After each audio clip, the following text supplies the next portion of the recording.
State Warriors may have interest in that hometown star in the All-Star guard. Wendy, is Dame Lillard desirable for teams right now? What he wants to do now becomes a back half of the season major storyline. Now, I have been around long enough to see these players who have come off of Achilles tears, and I've talked to them in this, this same situation where the player says, I'm going to be back in February. You watch. I'm way ahead of schedule. I'm kind of like, whoa. Let's not assume anything about Dame. Let's not pressure him. Let's let him recover. We want to see him have a last act of his career. Having said that, if he indeed is able to return this season, he becomes an incredible wild card post All-Star break next year because he is absolutely still an impact player. And he's an impact player who doesn't have to worry about money. This is one of the greatest things you could ever have as a professional in any situation. Financial freedom and free agency. This is glorious. It's glorious. He can now go wherever for the bottom basement price. In fact, if he makes $1 more with any team, it's value added because he's he's already got his money set up. So, yeah, I don't think it's really worth breaking down the teams like right now he could go to.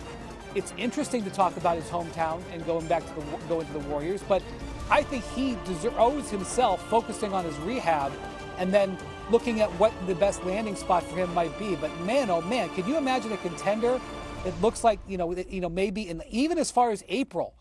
Let's say he's 1 year off the injury in April. Can you imagine a contender landing Damian Lillard? Like that's without expectation. That's an incredible wrinkle that's going to go into this next season. Well, to Brian's point, this is the best thing that ever happened to Damian Lillard. I mean, obviously, tearing his Achilles is a terrible thing, but when you look at the way this has played out since then, he now gets the $113 million he's owed to him. He gets this year to fully get himself back to health. And then, whether he signs with the team late in the year or not, I think it's most likely that he's going to go into next summer, be able to survey the landscape, be owed $58 million next year, and say, all right, where's the best place for me to go to continue my career? Whether it's does he want to be back on the West Coast to be by his family? Does he want to go play at home in Oakland? Does he want to go play in LA? Does he want to go to the best team possible to win championships? Like, he will have a full choice of options in front of him because, again, I don't anticipate Dame going out there and saying, I need to get a max deal. I think he's going to go out there and say, I want to find a place that I'm particularly happy in, especially after these past couple years in Milwaukee. It has not been the best situation for him. Leaving Portland, where he was the first 11 years of his career, things did not go great the past couple years with the Bucks. He never really meshed with Giannis Antetokounmpo the way he and the Bucks and Giannis all expected to. It never felt right. It was always clunky. His family wasn't there. The whole situation was just kind of off from the beginning. Now he's going to be able to choose whatever he wants and have his money there. And as Brian said, if he is ready to go next spring, there are going to be teams lined up around the block saying, hey, come play with us for the playoff run. Come off the bench and score. Be an impact player for us. We've basically never seen a situation like that before, because even if Dame isn't the same guy who was a first or second team All-NBA player in the middle of his tenure in Portland, he still was a guy who averaged 24 a game last year, is still a guy that teams are going to fear. And if he's in an impact sub role coming off the bench next spring, and he's anything close to that, he's a guy that could swing playoff series, he could swing conferences, he could even swing the title if he lands in the right spot.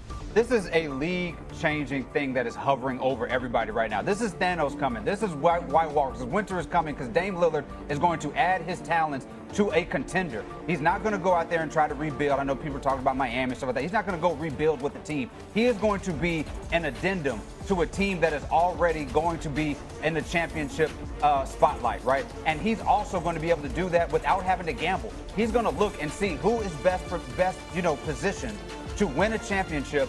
All they need is a little bit of Dame Lillard. This is like when Kevin Durant level for the price that we're talking about and the fact that you're adding him to an already championship level team. This is going to change so many franchises. You want to talk about the Lakers trying to make sure that Luka wants to come back? Hey, we're bringing Dame. You want to talk about the Nuggets and saying, hey, Jokic, we want to build some around you. Like, he can go to literally anybody for $1 and turn them from a team that is in the conference championship or the second round, and they can win a championship with Dame Lillard. Out of everybody involved in this whole thing, Milwaukee, Giannis, Miles Turner, Indiana, Dame Lillard, out of all of this, is the person most positioned to win a championship before anybody else. And I'll tell you one thing, Evan. I'm sure the Bucks wish him well. But if he comes back in the spring, I mean, look, maybe Miles Turner and Giannis Antetokounmpo will be a killer pick and roll combination, and they'll be in second place and they'll be laughing. But if Dame comes back in the spring and is an impact player for somebody, it's going to make you feel a certain way if you're a Bucks fan. It's a very well-made point. I'll also add one thing. I don't think we have to look at just one team. Dame Lillard could come back midway through the season, pick the number one contender that he helps, and then sign with whoever he wants to in the offseason long term. He doesn't have to sign a multi-year deal. He could sit there and say, hey, the Rockets look like they're on the verge of the title. I'm going to sign with them for the rest of the season. And then in the offseason, I'm going to go to a West Coast team. Dude, does he want to stay in Milwaukee for his whole career? If he does, God bless him. He's earned that right. You look at guys like Dirk Nowitzki, Tim Duncan, Steph Curry. Like, you spend your whole career with one franchise. That's a special thing to do. He obviously brought a championship back to Milwaukee for the first time in a half century. He's unquestionably the greatest Milwaukee Buck in the history of the franchise. Kareem Abdul-Jabbar was only there a couple of years. He doesn't really get that recognition the way Giannis does, having spent more than a decade with the franchise. So he has nothing to apologize for if he wants to be a Buck. But he has said publicly that his goal is to win multiple NBA championships. And if he does not win multiple NBA championships, he will see his career as somewhat of a failure.